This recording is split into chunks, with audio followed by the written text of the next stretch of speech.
ஆன்மீகத்தின் வழி நடக்கும் அன்பு சொந்தங்களான மேச ராசிக்கு வணக்கங்க. எல்லாரும் எப்படி இருக்கீங்க? மேசம் அப்படின்னாவே எல்லாரும் செய்யக்கூடிய வேலையை செய்ய மாட்டாங்க. புதுமையான செயல்பாடுகளின் மூலமாக அனைவரையும் விரும்பப்படக்கூடியவங்க தான் இந்த மேசராசி. மற்ற ராசிக்காரங்கள் எல்லாம் ஒரே மாதிரி யோசிக்கிறாங்கன்னு வச்சுக்கோங்களேன்.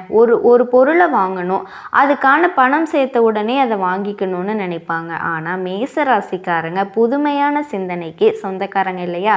இவங்க மனசு புதுசாக யோசிச்சுட்டே இருக்கும். ஃபஸ்ட்டு வாங்கலாம்னு பிளான் பண்ணுவாங்க. அந்த காசை பார்த்திங்கன்னா அந்த பொருளை வாங்க போயிட்டு திடீர்னு செலவு பண்ணுறதை விட ஏதாவது இன்வெஸ்ட்மெண்ட் பண்ணலாம் அப்படின்னு யோசிப்பாங்க.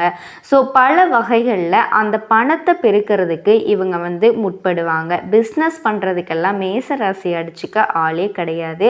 ஏன்னா கடினமான உழைப்புக்கு சொந்தக்காரங்க. நேரம் காலம் பார்க்காம ஊர் உலகம் சுற்றி மார்க்கெட்டிங்கெல்லாம் பண்ணுமா, உலகமெல்லாம் சுற்றி பிஸ்னஸ் பண்ண அலையணுமா, அலைவாங்க. முடிவில் மேசம் எதிர்பார்க்கறது என்ன தெரியுமா? வெற்றி. இதுக்காக எவ்வளவு கஷ்டப்பட்டாலும் பரவாயில்ல.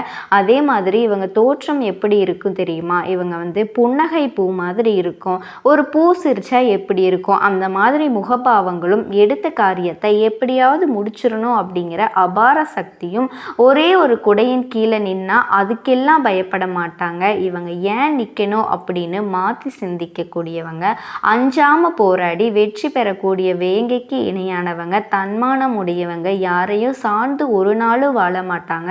இதுதான் மேசம். அதனால பல பேர் சொல்லுவாங்க, அட இவனா நீ பாரு 10 பைசா இல்லைனாலே கௌரவத்துக்கு ஒன்றும் குறைச்சிடல, இப்படியெல்லாம் மற்றவங்க பேசுவாங்க. அதை பற்றி அவசியமே கிடையாதுங்க. 10 பைசா இல்லைனாலும் கூட பரவாயில்ல, நான் உங்ககிட்ட நிற்கலை, இதுதான் நாங்கள் அப்படின்னு சொல்லிட்டு போகக்கூடியவங்க. ஸோ இப்படிப்பட்ட தன்மை குணம் கொண்ட மேசத்துக்கு 38 ஆண்டுகளுக்கு பிறகு எதிர்பாராத 12 முக்கிய திருப்பங்கள் மேசராசியோட வாழ்க்கையில் காத்துட்டு இருக்குங்க. திருப்பங்கள் அப்படின்னா நம்ம இப்படி ஒரு திருப்பம் அப்படி ஒரு திருப்பி நம்ம வாழ்க்கை சுத்தமாக முடிச்சு விட்டுறது கிடையாதுங்க. ஒரு மாதிரி கஷ்ட நிலையில் போயிட்டு இருக்கோம், கடினமாக உழைச்சிட்டு இருக்கோம், அதுக்கான ரிசல்ட் கிடைக்காத விஷயங்களுக்கு ஒரு நல்ல திருப்பம்னு வச்சுக்கோங்களேன். ஸோ இதனால் ஆல்ரெடி நான் சொன்னேன் இல்லையா, மேசராசிக்கு பொறுத்த வரைக்கும் எல்லாருமே என்னென்னா உங்களோட கௌரவத்தை கூட அவங்க என்ன நினைப்பாங்களா, ஆமாம் பெரிய கௌரவம் பேசுவாங்க அப்படின்னு, இவன் செஞ்சுட்டான் இப்படியெல்லாம் பேசுவாங்க. ஏன் அவங்களால செய்ய முடியாத வேலையை மேசம் கூட செய்யுங்க. அவங்களால கடைப்பிடிக்க முடியாத ஒழுக்கத்தை நீங்கள் கடைப்பிடிப்பீங்க. ஸோ இப்படிப்பட்ட நிலையில் இருந்தாலும் இந்த திருப்பங்கள் அப்படிங்கிறது அவங்களுக்கு இன்னும் சொந்த பந்தங்கள் எல்லாம் நல்லாவே புரளி பேசக்கூடிய அளவுக்கு அவங்களுக்கு நீங்கள் கண்டென்ட் கொடுக்க போகிறீங்க. அந்த அளவுக்கு நல்லா இருக்க போகிறீங்க. ஏகபோக வாழ்க்கைக்கு 2 கிரகங்கள் பொறுப்பேற்கிறாங்க. நீங்களே ஆச்சரியப்படுவீங்க. இப்படி ஒருத்தன் எப்போ பாரு பார்த்தீங்கன்னா நம்மளை ஏதாவது ஒன்று கெடுக்கணும் அழிக்கணும்னு நினச்சிட்டு இருக்க, திடீர்னு அவன் நம்முடைய முயற்சிக்கு உறுதுணையாக நிற்கிறான், நம்ம வெற்றிக்கு அவன் ஒரு சின்ன காரணமாக இருக்கான், இல்லை நம்ம வெற்றிக்கு அவன்தான் காரணமாக இருக்கான் அப்படின்னு நமக்கு ஆச்சரியப்படுவோம் இல்லையா? அப்படி தான் நம்ம ஆச்சரியப்படக்கூடிய அளவுக்கு இந்த 2 கிரகங்கள் தான் உங்களுக்கு பலன் கொடுக்குறாங்க. அது யார் என்னங்கிறத தெளிவாக பார்க்கலாங்க. அதாவது நமக்கு நடக்கக்கூடிய நல்லது கெட்டதுக்கு பார்த்திங்கன்னா நவகிரகங்களோட அமைப்பை வச்சு தான் ஜோதிடத்தில் நாங்கள் உங்களுக்கு பலன்களை கணிப்போம். அதே மாதிரி உங்கள் ஜாதகத்தை வச்சு பார்க்குற மாதிரி இந்த பயிற்சிகளும் அதாவது கிரகங்களோட பயிற்சியுமே பார்த்தீங்க அப்படின்னா முக்கியமான விஷயம். இது எல்லாருக்கும் தெரிஞ்சது தான். ஒரு கிரகம் அப்படின்னாவே நம்ம எப்படி ஒரு இடத்துல இருந்து இன்னொரு இடத்துக்கு நகர்ந்துட்டே இருக்குமோ அதே மாதிரி தான் ஒவ்வொரு கிரகங்களும் ஒவ்வொரு குறிப்பிட்ட கால இடைவெளியில் நாளுக்கு நாள் மாறுறாங்க. அதே மாதிரி மாதத்துக்கு வருஷத்துக்கு 2.5 வருஷத்துக்கு இந்த மாதிரி பல வருஷங்கள் கழிச்செல்லாம் கூட மாற்றங்கள் அடையக்கூடிய கிரகங்கள் இருக்காங்க. ஸோ இந்த கிரகங்களோட பயிற்சியின் காரணமாகவும் நமக்கு நல்லது கெட்டது தீர்மானிக்கப்படும். ஒருத்தருக்கு கெட்டதே நடந்துட்டு இருக்குது அப்படின்னா திடீர்னு ஒரு கிரகம் இடப்பெயர்ச்சி ஆகிறப்போ அந்த முழுமையான கெட்டது முழுசாக நல்லதாக மாறுறதுக்கு வாய்ப்பு இருக்குங்க. அதை தான் நாங்கள் என்ன ராஜயோகம்னு சொல்லுவோம், திடீர் அதிர்ஷ்டம்னு சொல்லுவோம். ஸோ இப்படி நம்ம இந்த மாதிரி பயிற்சிகளில் பார்த்திங்கன்னா ரொம்ப இம்பார்ட்டண்ட்டாக எதிர்பார்க்கறது குரு பயிற்சி. இவர் வந்தால் நல்லா இருக்கும்பா, அதே மாதிரி சுக்கிர பயிற்சி சூப்பராக இருக்கும், இவர் வந்துட்டா போதும் நம்ம வாழ்க்கை நல்லா இருக்கும் அப்படின்னு பொதுவாக நம்ம எல்லாரும் எதிர்பார்க்கக்கூடிய விஷயம். அதே மாதிரி சனி பயிற்சி வந்தால் அப்பப்பா இவர் எங்கே வந்து உட்கார்றாருன்னு தெரியலையே, இவர் இந்த வருஷம் என்ன பண்ணுவார்னு தெரியலையே அப்படின்னு பயப்படுவோம். அது இந்த மனுஷன் வந்தாவே 2.5 வருஷத்துக்கு நம்மளை விட்டுட்டு போக மாட்டாரே, ஆட்டி படைச்சிருவாரே அப்படின்னு யோசிப்போம். ஸோ அந்த மாதிரி சனீஸ்வர பகவானுக்கு அடுத்தபடியாக நம்ம பயப்படுறது யாருக்கு? ராகுவுக்கும் கேதுவுக்கும். ஆனால் இவங்க வந்து பார்த்திங்கன்னா ஒரு சர்ப்ப கிரகங்கள், அதாவது பாம்பு கிரகங்கள், பாவ கிரகம், நிழல் கிரகம்னு நாங்கள் ஜோதிடத்தில் சொல்லுவோம். ஆனால் இவங்க 2 பேருமே எப்பேற்பட்டவங்க அப்படின்னா இவங்க இருக்கக்கூடிய இடத்துக்கு தகுந்த மாதிரி தான், அதாவது தனந்த நிலைக்கு ஏற்றபடி இந்த 2 கிரகங்களுமே சுப பலன்களை கொடுப்பாங்க, அசுப பலன்களையும் கொடுப்பாங்க. 2மே கொடுக்க தெரிஞ்சவங்க. சிவபெருமான் மாதிரி ஆக்கவும் தெரியும் அழிக்கவும் தெரியுன்ற மாதிரி தான் இவங்க 2 பேரும் பார்த்தீங்கன்னா அவங்க எந்த இடத்துல இருக்காங்களோ அதுக்கு தகுந்த மாதிரி நல்லதை செய்வாங்க. நல்லவன் கூட இருந்தால் நல்லது செய்வாங்க, கெட்டவன் கூட இருந்தால் கெட்டது செய்வாங்க. ஆனால் சிறப்பாக செய்வாங்க. நல்லது செய்யணும்னு முடிவு பண்ணிட்டா அவங்கள எந்த அளவுக்கு நல்லா வச்சுக்கணுமோ அந்த அளவுக்கு நல்லா வச்சுக்குவாங்க. கெட்டது செய்யணும்னு முடிவு பண்ணிட்டா அவங்கள எந்த அளவுக்கு சீரழிக்கணுமோ அந்த அளவுக்கு சீரழிச்சிருவாங்க. ஸோ இப்போ இவங்க உங்களுக்கு சுபத்தை கொடுக்க போகிறாங்களா இல்லை அசுபத்தை கொடுக்க போகிறாங்களான்னு பார்ப்போம். பொதுவாகவே ராகு கேது பயிற்சி அப்படின்னாவே எல்லாரும் நம்ம நினைக்கிறது இவங்களால இன்னைக்கு நமக்கு கெட்டது மட்டும்தான் நடக்க போகுது அப்படின்னு பயந்துட்டு இருக்கோம். ஆனால் பயப்பட வேண்டாங்க. இந்த ராகு கேது பயிற்சி அப்படிங்கிறது விஸ்வாவசு வருஷம் சித்திரை மாதம் 13ஆம் தேதி, அதாவது ஆங்கில வருடத்தில் 22 தொடங்கும்போது மாலை 4:28 புரட்டாதி நட்சத்திரம் 3ஆம் பாதத்தில் கும்ப ராசிக்கு ராகுவும், உத்திரம் நட்சத்திரம் 1ஆம் பாதத்தில் சிம்ம ராசிக்கு கேதுவும் பயிற்சியாக போகிறாங்க. ராகுவும் கேதுவும் மற்ற கிரகங்கள் மாதிரி முன்னோக்கி நகரக்கூடியவங்க கிடையாது, பின்னோக்கி நகரக்கூடியவங்க. ஆனால் இந்த 2 கிரகங்கள் தான் நம்ம வாழ்க்கையில் நம்ம முன்னோக்கி செல்ல வழிகாட்டுவாங்க. அதே மாதிரி தான் முன்னோக்கி செல்றதுக்கிட எல்லா வழிகளையும் காட்டுவாங்க. ஸோ இப்போ நடைபெற்றுட்ருக்க இந்த ராகு கேது பயிற்சியோட விளைவா மேசராசிக்காரங்களை பொறுத்த வரைக்கும் உங்க வாழ்க்கையில நடக்கக்கூடிய 12 திருப்பங்கள் என்ன அப்படின்னு பார்க்கலாம்.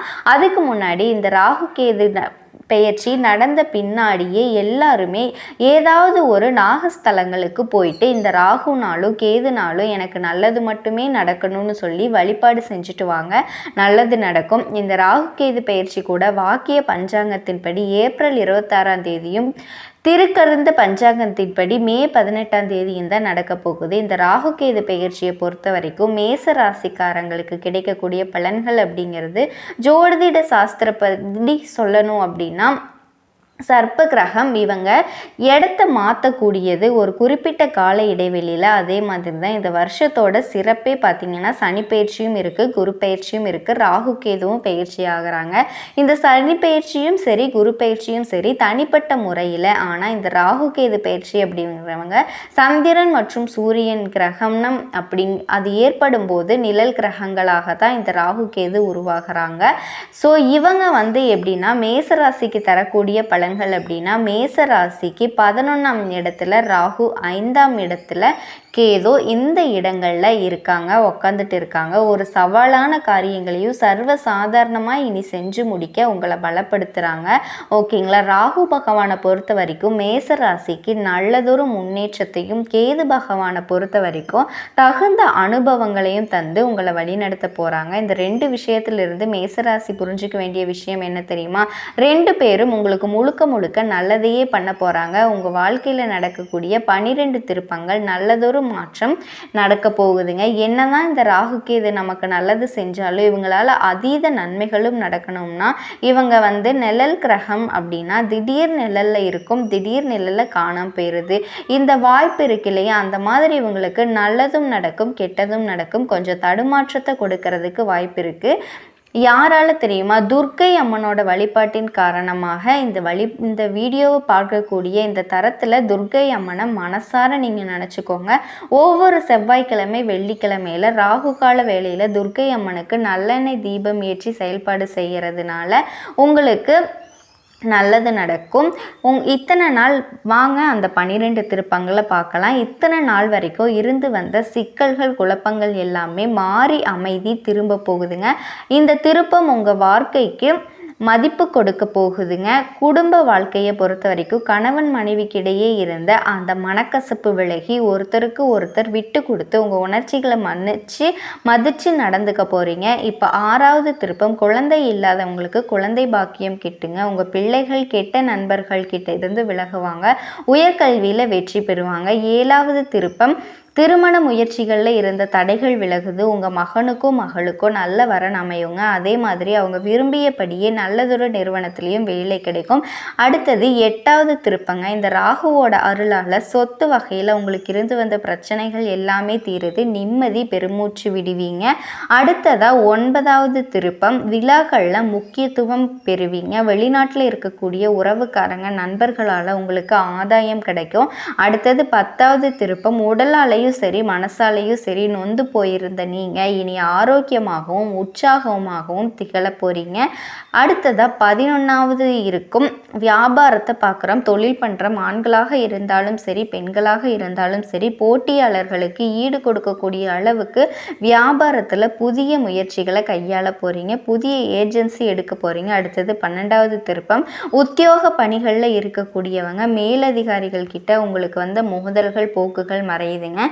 கலைத்துறையில் இருக்கவங்களுக்கு வேற்றுமொழி வாய்ப்புகள் கிடைக்கும். சம்பள பாக்கிகள் கைக்கு வரும்.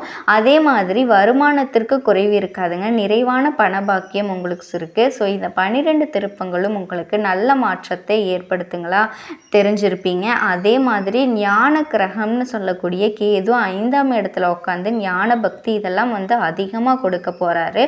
அதனால் நீங்கள் எதை பற்றியே கவலைப்பட வேண்டாம். இந்த 2 கிரகங்களோட திருவருள்கள் கைகூடி வரணும்னா சதுர்த்தி தினங்களில் விநாயகர் பெருமானுக்கு அருகம்புல் சாற்றி வணங்குறதுனாலையும் நல்லது நடக்குங்க. இப்போ தனிப்பட்ட முறையில் நட்சத்திர பலன்களுக்கு ஒரு வரியில் பலன் சொல்லிடுவீங்களா? அஸ்வினி நட்சத்திரம் முயற்சிகளால் வெற்றி பெறுவீங்க. அடுத்ததாக பூர நட்சத்திரம் நினச்சது நடக்கும். கார்த்திகை நட்சத்திரம் மகிழ்ச்சி அதிகரிக்கும். இப்போ முன்னாடி ஒரு பரிகாரம் சொல்லணும் இல்லைங்களா? இந்த திருக்காலச்சேரி அப்படின்னு சொல்ல அது எங்கே இருக்குன்னா நாகப்பட்டினம் மாவட்டத்தில் இருக்குது. இந்த ராகுகேது தோஷத்தை நீக்கிறதுக்கு இந்த பரிகாரத்தலம் விளங்குது. ஸோ அங்கே வீடு கூடிய நாகநாத சுவாமி கோயிலில் குடும்பத்தோடு போயிட்டு வழிபாடு செஞ்சுட்டு வாங்க. நன்மைகள் கண்டிப்பாக கிடைக்குங்க. ஒட்டுமொத்தமாக சொல்கிறதுக்கு 100% மேச ராசிக்கு இந்த ராகுவும் கேதுவும் ஒரு வகையில் உங்களுக்கு குறைகள் வைக்கலாம். உங்களுக்கு என்னென்ன விஷயங்கள் இத்தனை நாளாக மறைக்கப்பட்டுச்சோ தெளிவில்லாமல் இருந்துச்சோ அது எல்லாத்தையும் தெளிவுபடுத்தி உங்கள் வாழ்க்கை சிறப்பாக பிரகாசமாக மாற்றி வைக்கிறாங்க. வாழ்த்துக்கள். இப்போ வரைக்கும் பார்த்தீங்கன்னா ராகுவும் கேதுவும் உங்களுக்கு துணையாக தாங்க நிற்கிறாங்க. எல்லாமே நல்லதாகவே நடக்க போகுதுங்க. வாழ்க வளமுடன்.